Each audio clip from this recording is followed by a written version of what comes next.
বিচার বিভাগ পৃথকীকরণ রাজনৈতিক সরকারের আন্ডারে করা কঠিন।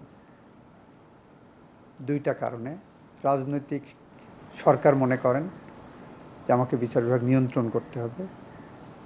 দ্বিতীয় কারণ হলো আমলাদের একটা আধিপত্য থাকে, ব্যুরোক্রেসির একটা আধিপত্য থাকে, যেখানে তারা মনে করে তারাই সর্বেসর্বা।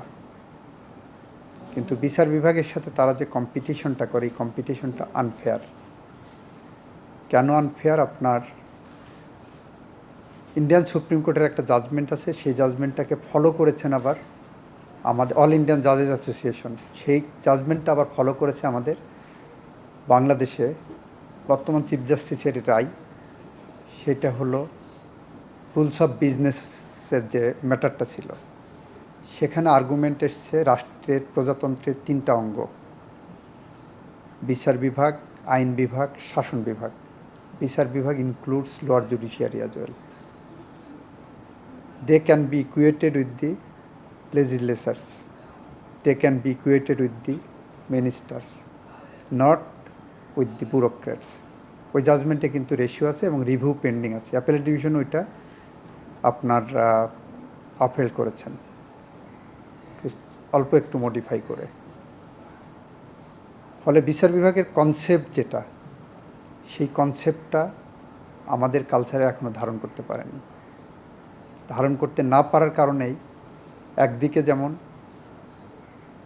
রাজনৈতিক সরকার বিচার বিভাগকে এমনভাবে ব্যবহার করেছেন, বা বিচার বিভাগ এমনভাবে ব্যবহৃত হয়েছে, তারাও কিন্তু নিজেদের সার্বভৌম ক্ষমতা, প্রজাতন্ত্রের সার্বভৌম ক্ষমতা তারা প্রয়োগ করার কথা, তাদের ক্ষমতা সম্পর্কে তারা ওয়াকিবহাল নন। তারাও মনে করেন নিজেদেরকে সাবসার্ভিয়েন্ট হিসাবে আইন মন্ত্রণালয় থেকে তদবির গেলেই সেটা করতে হবে। এই একটা মানসিক অবস্থা তাদের তৈরি হয়েছে। ফলে পৃথক সচিবালয় করা, যেটা 2007 সালে বলেছেন সিদ্ধান্ত হয়েছিল, সেটাও যেমন একটা বাস্তবতা। অ্যাট দি সেম টাইম যাদের জন্য করবেন তাদের ওই সার্বভৌম ক্ষমতা প্রয়োগ করার মতো এই চিন্তা চেতনাটাও থাকতে হবে। আপনারা দেখেছেন এখনও কিছু কিছু হচ্ছে। 60 লক্ষর উপরে গায়েবী মামলা হয়েছে। নির্বাচনের আগে এমন একটা মেকানিজম করা হয়েছিল, পুলিশ অ্যারেস্ট করবে রাজনৈতিক কর্মীদের গায়েবী মামলায়, পুলিশ একটা গায়েবী মামলা দেবে, একটা অ্যারেস্ট করবে, বিচার বিভাগের সামনে যাবে, ওনারা 2 মাস 2.5 মাসের জন্য একটা আটকায় রাখার ব্যবস্থা করবে। তারপরে নির্বাচনটা ভোট ডাকাতির মাধ্যমে দেশে যে গণতন্ত্রহীনতা শুরু হয়েছে, সেই প্রক্রিয়া সম্পন্ন হয়ে গেলেই তারপর ওনারা আবার বেল দেওয়া শুরু করেন। সো এটা এতটাই দৃশ্যমান ছিল, সেই দৃশ্যমান অবস্থার কারণে মানুষ ভুলেই গেছে যে বিচার বিভাগের একটা সার্বভৌম ক্ষমতা আছে। এখানে অনেকেই আজকে দেখেন পোস্টিংও পাচ্ছেন আবার তারা ভালো ভালো, অথচ এরাই কিন্তু গণতন্ত্রহীনতার অংশীদার ছিলেন, যারা বাংলাদেশে গণতন্ত্রহীনতার জন্য দায়ী। আজকে রাজনৈতিক নেতৃবৃন্দ পলাতক আছেন, আজকে অনেক রাজনৈতিক নেতৃবৃন্দ বিচারের মুখোমুখি হবেন। মনে করা হচ্ছে খুন, গুম, আপনার লুটপাট সব কিছুই করেছে গণতন্ত্রকে রুদ্ধ করে। এর অন্যতম অংশীদার ছিল কিন্তু বিচার বিভাগও। এইটা কিন্তু সামনে আসছে না। ফলে বিচার বিভাগে নিশ্চয়ই আলাদা সচিবালয় হওয়া দরকার।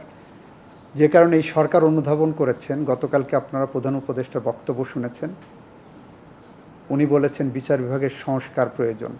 এই প্রশ্নটা কেন এসেছে? আসার একটাই কারণ, বিচার বিভাগ যে সার্বভৌম ক্ষমতা প্রয়োগ করেনি বা করার মতো মানসিক অবস্থায়ও নাই, সেটাকে অনুধাবন করেই উনি যাকে দিয়েছেন, আপনারা এই অঙ্গনে চিনেন, বিচারপতি শাহ আবু নাঈম মমিনুর রহমান। ওনার মতো নীতিবান মানুষ সমসাময়িক সময়ে খুব কম পাওয়া গেছেন, এবং রাইট চয়েস এটা। ফলে পৃথক সচিবালয় তো নিশ্চয়ই সংস্কারের একটা এজেন্ডা থাকতেই পারে।